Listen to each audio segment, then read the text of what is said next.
Hey everyone, Archie here. Today I'm cooking a vegan curry.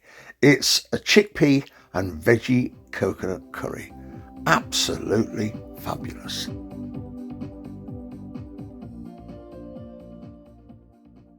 Hello there everyone, welcome back to the channel. Hope you guys are all doing really well out there. My friend asked me how much vegan food I had on the channel and I said not a great deal. So as I'm going through a curry phase, I said, let's make a wonderful vegan chickpea curry. I did a few chickpeas in my pressure cooker, but obviously you can use canned. This particular recipe uses Panch Phoron. It's an Indian 5-spice mix, and it consists of cumin seeds, fennel seeds, onion seeds, mustard seeds, and fenugreek seeds. What it does, it completely flavours our oil before we add solids. It makes the oil lovely and fragrant. Right then, let's get the wok on. I've got about 3 tablespoons of coconut oil. I'm going to get that nice and hot. And I'm going to throw in the Panch Phoron. And I'm going to sizzle that for about 3 minutes until it starts to pop and slightly turn brown. And once it does, we can add our onions. And I'm going to cook the onions with a teaspoon of salt for around 10 minutes until they're soft on a low to medium heat. I want the onions to be completely soft. And once they are, I'm going to throw in our garlic and our ginger. And I'm going to cook that for a further 5 minutes.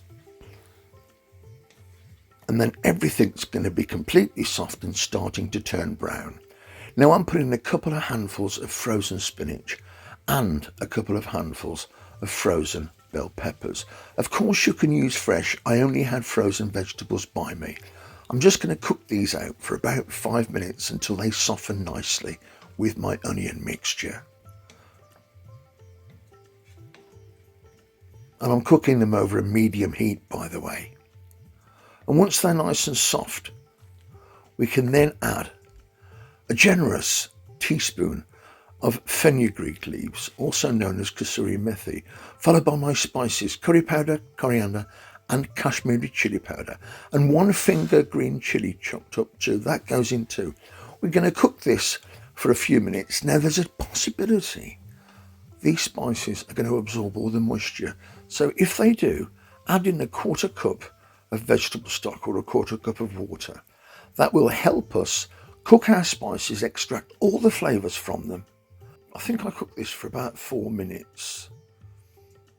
That just meant that all our spices are cooked nicely. I threw in some wonderful Coriander Cilantro stems too. Okay, that's all cooked out now. In goes a can of tomato passata or blended tomatoes or even tomato sauce. I'm mixing that through. And what I want to do now with this, I want to try and dry this out as much as possible. So the only way I can do that efficiently is by turning my heat to a medium and putting the lid on for about 10 minutes.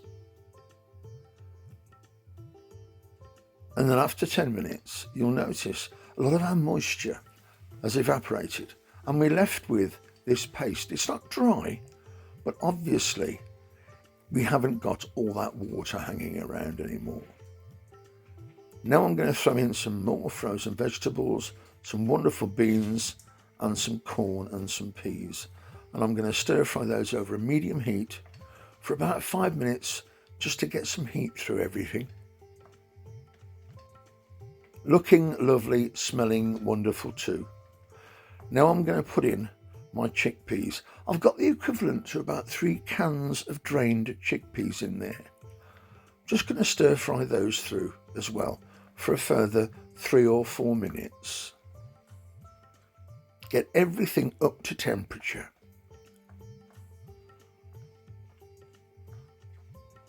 There we are. Give that a good stir fry. Get it all nice and warm. And once it's hot, I'm going to use just over 2 cups of vegetable stock, just enough to cover our vegetables. And then I'm going to bring that to the boil and cook that out for around 10 minutes. Starting to look absolutely amazing. I'm going to put a little bit of brown sugar in at this stage and some garam masala. Stir that through. And now it's time to add the coconut milk, just 1 can. Don't forget, all the ingredients and quantities are in the description below. Stir that through and bring that to a simmer and put the lid on and forget about it on a low to medium heat for 20 minutes. Give it a stir from time to time, just to check that it's doing okay. And after 20 minutes, it'll be beautifully thick and it'll be ready to serve. You may want to have a taste and add a little bit of salt and pepper. I'll leave that entirely up to you. It's absolutely spot on and it's ready to serve. It's my chickpea and veggie coconut curry, everybody. And of course, have it with a chapati, a naan bread, a big pile of rice, or even just have a dish full of it on its own. It's absolutely fabulous. I'm not a vegan, I'm a meat eater, but this is one of my favourite vegan non-meat curries. And as usual, everybody, if you've enjoyed the video, don't forget to subscribe if you haven't already. Please share the video with your friends. Let me know how you get on if you make it. And please smash that like button. It's huge for us with the algorithm. I'm absolutely starving. I'm going to get stuck in. I'll see you all next time.